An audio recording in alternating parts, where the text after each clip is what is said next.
The top 3 biggest mistakes that women make in their 20s. All right, let's crack right into this as we drive off in the Range Rover here. You guys have missed me shooting in the Range Rover because I've been shooting at the house lately. There goes the sunset coming, it's beautiful. I'm actually in my parents' neighborhood right now visiting them. So I want to bang out this quick coaching video because it's very important that you guys know this.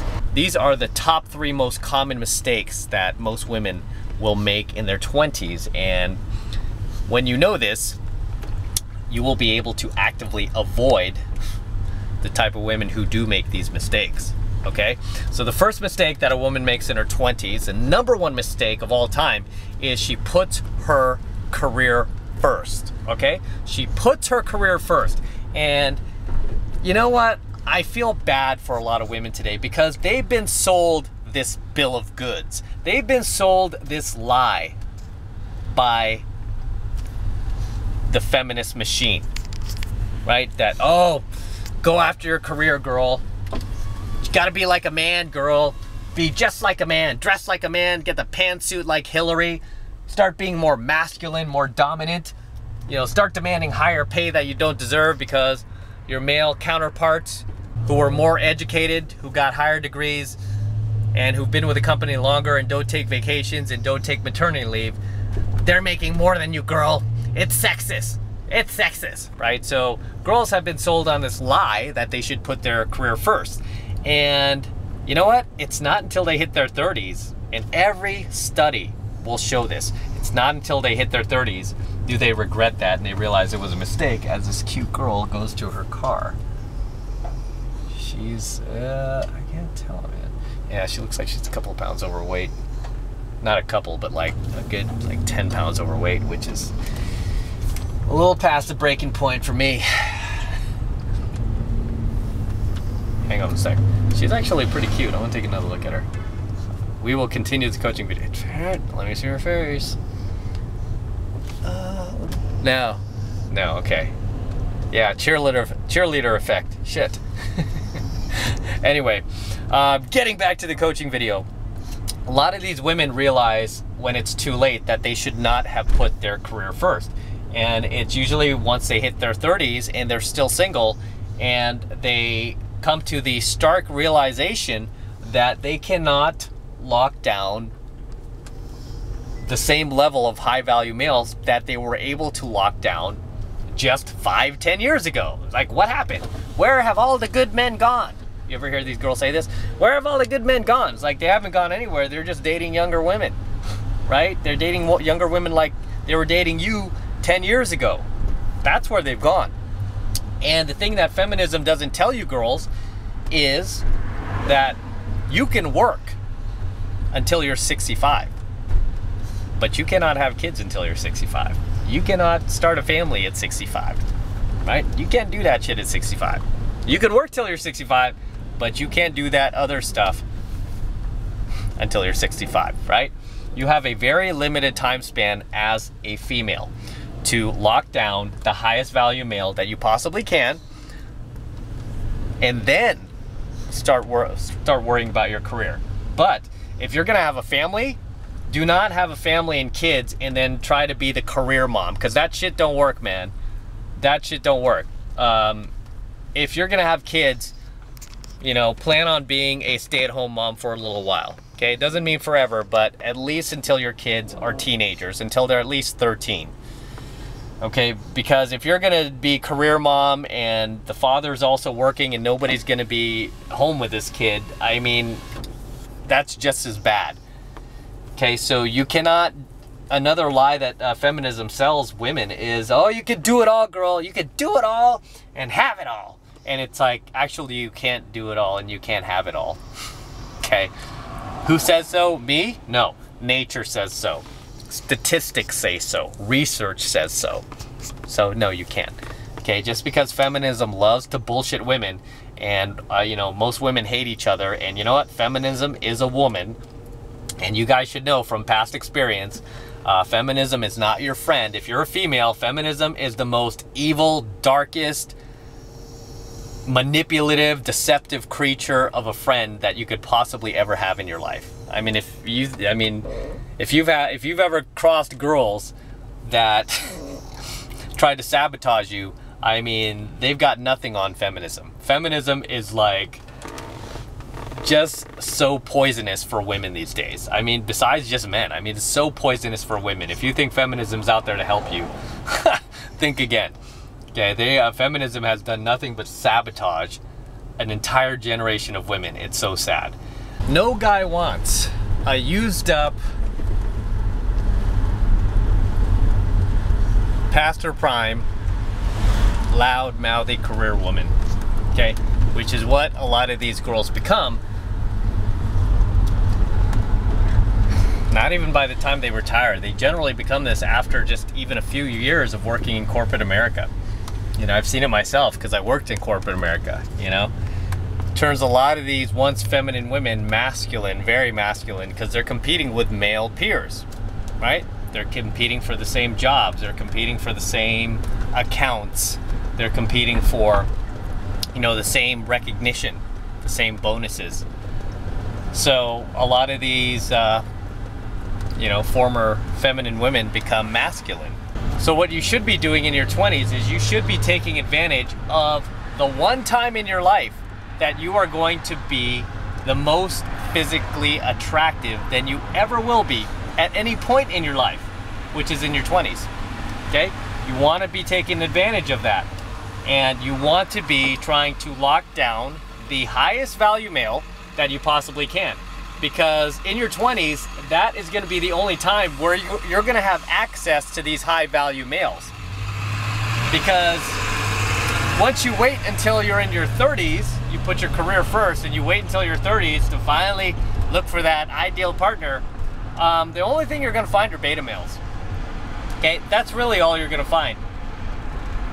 And you might think, well, that's what I'm looking for, mister. I'm looking for some guy who will come home to me and be there with me and all this other stuff. But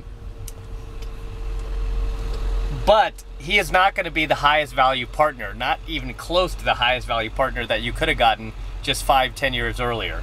Okay, he may be coming home at night, but he ain't going to be bringing home the bacon. You will. Okay, you're going to be wearing the pants in the family. You're going to be the breadwinner. You're going to have to take the lead in that family. You're going to be basically taking on the role of the man in that family, which is going to actually make you miserable. Okay, as it has for many, many former feminists. There is just a carnage of women who have ruined their lives in their 20s by listening to that feminist shit, putting their careers first, instead of locking down a high value male and having a family. Right? Just ask them, how many happy feminists do you see in their 30s, 40s, 50s? You don't. Most feminists you see in their 30s, 40s, 50s look like this. They have like that sour face. It's like a 24/7 just sour, angry face. They're just bitter at everyone. And they're constantly like looking at somebody to yell at for any whatever reason, right? They're just looking for any reason whatsoever to be angry, to be outraged, because they're miserable and they want to make others miserable too. So you have to understand, hey, that shit goes with the territory if you want to put your career first. Okay? So that is the first way that women ruin themselves in their 20s. The second way that women ruin themselves in their 20s is they ride the CC. Okay? And they stay on the CC. You guys know what that is, right? They ride the CC throughout their 20s. They ride all these bad boys, all these jerks, all these alpha males, all these dicks, all these players, all these pickup artists, right? And then they hit their 30s and it's like, okay, where are all the high value males that I was getting in my 20s? Where have they gone? They're gone again. They're gone. Understand something, ladies. No high value male wants to marry a slut. Okay? The only type of guys you're going to be able to get if you're coming off the CC and now you're in your 30s, the only type of guys you're going to be able to get are low value males. Okay? Guys that have to settle for you because they can't do any better. And guys that you now have to settle for as well because you can't do any better. Do you see how that works? Right? So do not burn up your 20s riding the CC, ladies. It's a huge mistake riding that cock carousel. You guys are, you know, just thinking the party is never going to end. And let me tell you, the party will end. Okay? It will end on the day you turn 30. And you know what? To be more realistic and not be so generous and to be more honest, it actually ends the day you turn 25, because it's pretty much downhill from there. You know, women do start to lose their looks after the age of 25. And this is why myself personally and a lot of my top students, we stick to girls under 25. It's our personal preference, and we know we can attract those type of girls, so it's not a big deal. Whereas if you've ridden the CC and you're coming off, you know, now being 30, you're only going to attract low value males who don't, you know, they're basically these guys who are blue pill, beta. They don't believe in themselves. They have SJW values. They're still out there at the pussy marches wearing the hats, thinking that, you know, these guys are super manipulative too, because a lot of these guys, they just tell you what they think you want to hear. They tell you what they think is politically correct. They don't really tell you what's really on their minds. They're not being very, they're not being honest with you whatsoever. They're very disingenuous and in many ways very scammy, because they're just wanting to be liked by you and be accepted by you. No different than the nerdy kid who wanted to be accepted by the popular kids in high school, right? So just understand what you're getting yourself into. You know, if you think you're locking down that beta male is a good thing, you're never going to be sexually satisfied by that guy. You're never going to be as attracted to him or as passionate about him or as excited about him as you would have been if you had locked down the high value male in your 20s, right? Those guys that did get you excited, would have gotten you excited, would have gotten you wet down there. Instead, this beta male that you're settling for is going to constantly disappoint you. He's rarely ever going to step up, if he steps up at all, and he's just going to be like a parrot and basically be like a yes man and tell you whatever he thinks you want to hear, because he'll think it's progressive, and that's, you know, it's the current year, mister, and, you know, all that other Justin Trudeau shit. And so that is the second biggest mistake that women make in their 20s, is riding the CC throughout their 20s, just riding it way too long, you know, holding on to their annual pass, never getting off, you know, forever partying, forever going to venues, and then the day they turn 30, they realize, oh shit, the party's over. All right, and the third biggest mistake that women make in their 20s is trusting the wrong women.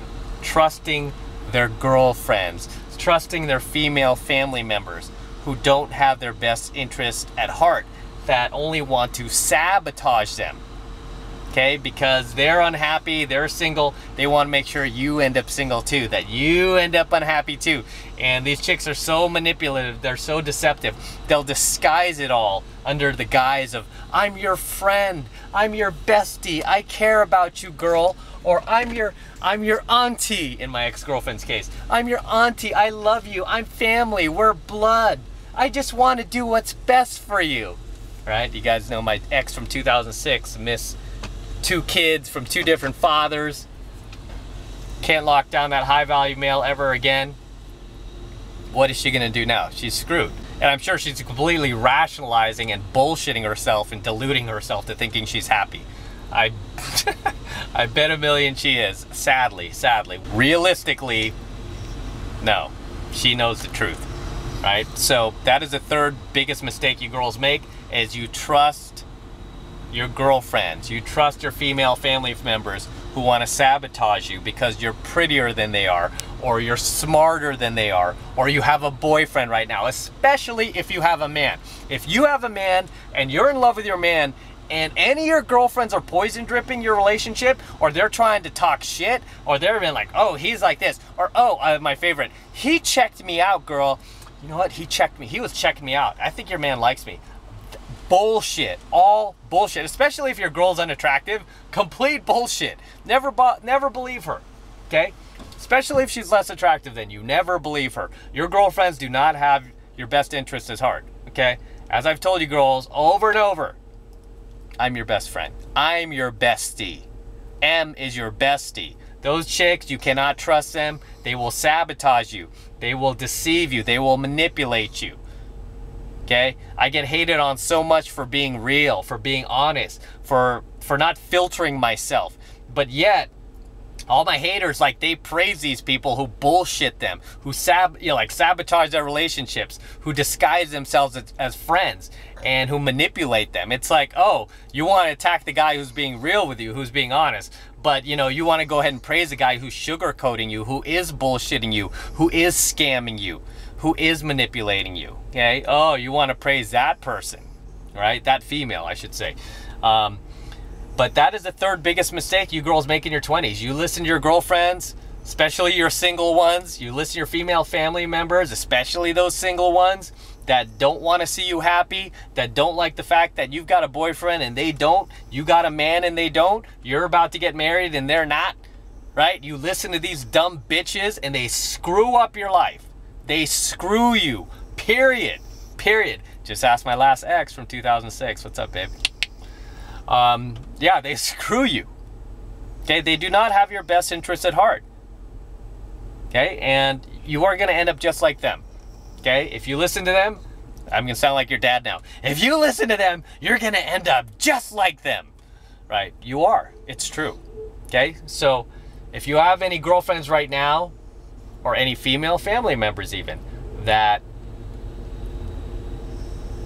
you feel you cannot trust fully, or you feel that they're trying to sabotage you, or they always have bad things to say about your man or your relationship, or you don't spend enough time with us, girl. No, you disappeared ever since you got this guy. You know what? Get rid of him. Get rid of him. Done. Okay? Done. So those are my top 3 biggest mistakes that women make in their 20s that destroy their happiness, that keep you from being happy, and that turn you into a bitter old lady, an old maid, or a single mom with 2 kids from 2 different dads, or divorced. So I'm gonna wrap up here. Until next time, this is M. Do not forget to smash that like button below. Also, hit that notification bell right next to it so that you are notified whenever I release a brand new coaching video to YouTube. More importantly, guys, make sure you subscribe to my channel. Very important you guys subscribe. It helps me out a ton when you subscribe to my channel, so please subscribe. Also, make sure you share my coaching videos with other like-minded friends of yours. Okay, other guys that you feel are red-pilled or are going red pill. Go ahead and share my coaching videos with your friends as well. Tell them to subscribe to my channel, because that helps everybody, right? I mean, the more men we could reach, the better, right? The more guys we could reach with this type of knowledge, the better. Okay, the better society will be, and also the better off women will be. Okay, because they won't have to deal with all these beta males anymore. All right, so make sure you subscribe to my channel. Make sure you share my coaching videos. And for you guys who want to support my work and support my content and all this red pill knowledge I'm teaching guys even further as Cash snores along, the best way to do that is by jumping into my monthly online coaching program, 7 Months to Mastery, where I am teaching guys just like you how to go out there and approach and close the youngest and most beautiful looking women on the planet. I'm talking 8s, 9s, and 10s, and I'm talking about good women with solid credit scores, okay? Good women who are responsible, who will be great teammates for you, whether you date them casually or long-term, okay? That's the type of women we want to bring into our lives. That's the type of young, beautiful women that we want to bring into our lives, not these, you know, irresponsible, narcissistic, overly entitled, piss poor credit score type of girls that are out there, which is, there are plenty of them out there, right? We want to avoid them. But in 7 Months to Mastery, I teach you how to go out there and approach and close these type of women, and how to find them and how to bring them into your life. So if you want to get signed up for 7 Months to Mastery, this is the absolute best way to support my work, okay? First month is only $1 for the entire first month of coaching lessons, and all you have to do is click that link below in my description box. It will take you over to my website where you can get signed up right now. It just takes 2 seconds, so do that now, and I will see you in my next coaching video. And yes, we are back in the Range Rover. For you guys who were, when I was shooting at the house, you guys are like, I miss being in the Range Rover. I miss Cash's snoring as he's snoring away on this hot afternoon. I've got the aircon blasting here. And yeah, so we're shooting back in the Range Rover. Why? Just because I feel like it. Why not, right? I want to get out of the house. Plus, we're going to get him some steak right now. All right, yeah, I give my dog steak. So we're gonna get some steak right now. And as for the shirt that I'm wearing, in case you're curious, it's my IROC Z t-shirt. I used to have an IROC Z back in the day. Back in the early, late 80s, early 90s, I had an IROC Z with T-tops and a 5-speed, which is actually pretty hard to come across these days, because I know these cars are becoming collectors, the IROC Z, which is pretty funny. Yeah, I sold mine. I actually got a pretty good price for when I sold mine, but I do miss that car. But so I'm wearing my IROC Z t-shirt, and no, it doesn't stand for Italian Reject Out Cruising, because that was something that was people used to make fun of before when I'd roll my IROC around. They're like, you know what IROC stands for, right? I'm like, oh God, what? And they're like, Italian Reject Out Cruising. I'm like, I'm not Italian Reject. But anyway, yeah, badass car. Until next time.